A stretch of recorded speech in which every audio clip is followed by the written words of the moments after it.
Hello there and welcome in. Today I start a very dark series. It's a book which is on Steam, so it's a bit like a game, but it's a book by Luis Morel, and it's called Oakrot. Now, you do not need to have watched, listened to or read all of it. This is the first though, so you'll get the prologue today and the very first little chapter called Oakrot. It is a world building type thing, so that's why you don't need to have listened to it in order. You can just pick up little chunks, which I think is great for YouTube. It is written and illustrated by somebody called Luis Morel. It's a little bit dark. There are the odd swear words in it, so do bear that in mind. And did I mention that it is a little bit dark? Okay, well, with that, let's jump in, shall we? Luis Morel, Oakrot.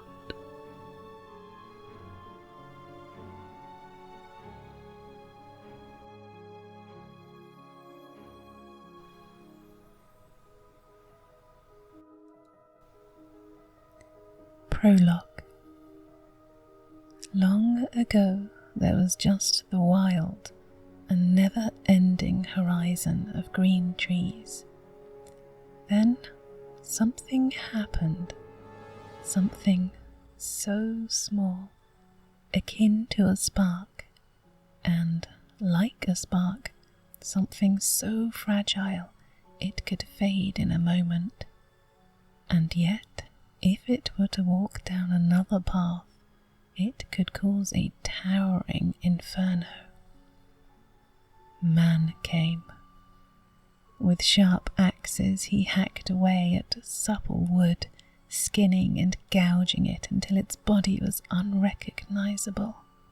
A chair, a house, boats, all were once great oaks, torn down and perversely mutilated until their dead corpses were just another tool for man. And they were the lucky ones. The rest were tossed into burning, hungry furnaces, fueling man's industry and painting the sky with black smog. A world of wood became one of steel and stone.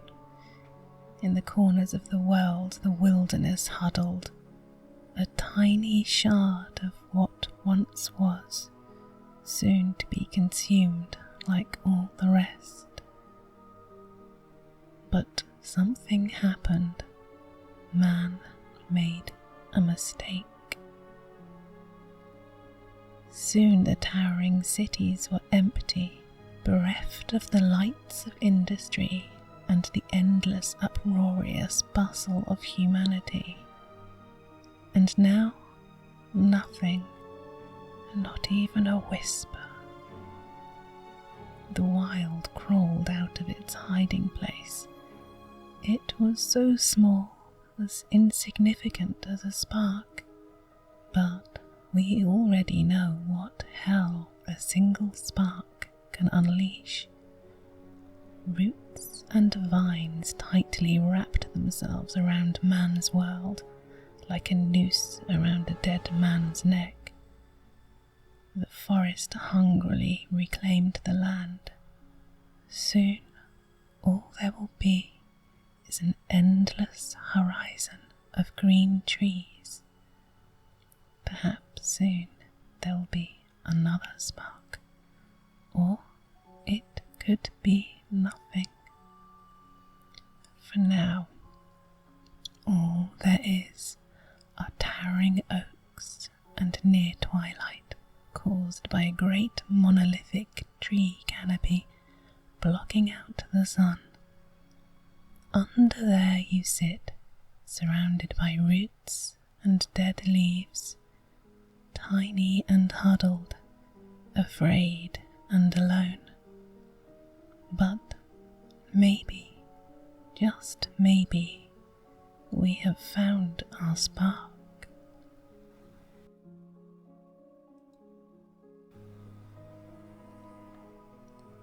So, you have an interest in leaving your little village, exploring the outside world, escaping from its large fortified walls and making a name for yourself in the wider world.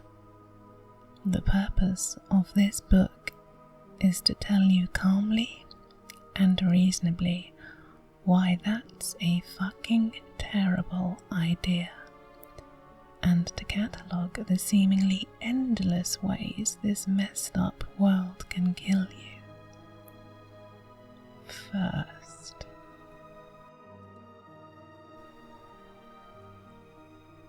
Oakrot. Never go to sleep in the forest, no matter how tired, no matter how your body aches. Never close those eyes. As soon as you fall to the ground and peacefully slumber, dark roots twist up around you, tightly binding your body, and if you don't have a buddy to immediately kick you awake, you risk never waking up. You will sleep more peacefully than the dead, but the roots just won't grow around you. They will grow into you, boring into your flesh. Your hand will slowly wrinkle and darken until it is hard wood. Tiny leaves and flower buds will blossom from your body, your peaceful, resting face ever immortalized in wood. But getting to the point, fuck this poetic language. You fall asleep in the woods, you get turned into a tree statue.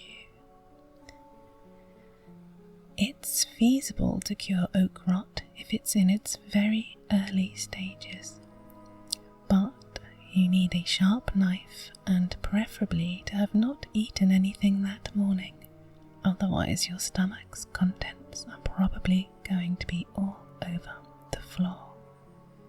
Amputation isn't exactly a calming activity. Some more, how should I put this? Backwards people purposefully infect fellow humans with Oakrot. If you want to forever immortalize a dying loved one as a wooden statue, the reasoning is, being a tree is probably better than being dead, or for our more fucked up clientele, to turn your enemies into a wooden trophy. Surrounding yourself with people you dislike in frozen wood is considered the pinnacle of cool in some of the more psychopathic parts of society. Lily's notes on Oakrot. 2 hours after subject falls asleep, vines and roots will begin to wrap around their body. After 4 hours, subject will not wake naturally and only can be roused with physical force or excessively loud noises. After 6 hours, roots and vines will begin to dig into the skin. Subject can be saved at this point, but amputation is necessary. 10 hours is the point of no return.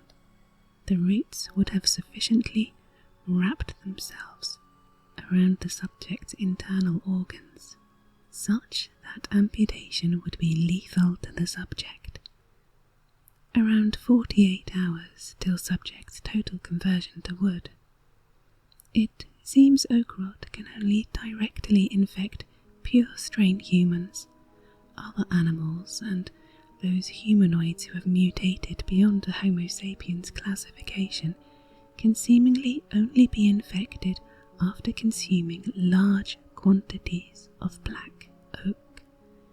Current exceptions to the rule are tar crows, goats, and this guy I once knew called Gary. Within fully converted Oakrot subjects, you'll find a sticky tar-like substance which can be effectively used as lamp oil or fuel for a fire. Note to self: when burning fully converted Oakrot subjects for fuel, don't let humans with a squeamish disposition watch. At a glance, it looks like you're burning a human being alive, and that does not help you make friends. Tar crows seem partially immune to the effects of oak rot, though heavy secretions of the previously mentioned black tar-like liquid cover their skin and composes a not insignificant part of their body. Also, within them can be found small growths of wood. Tar crows are inedible, though may be mulched and used as fuel. Oak rot infection can be avoided through avoiding close proximity to black oaks and avoiding long periods of inactive movement and sleeping. Avoiding black oaks in this world might be a bit of a challenge, but I'm quite fortunate. As for sleeping, I don't exactly need it.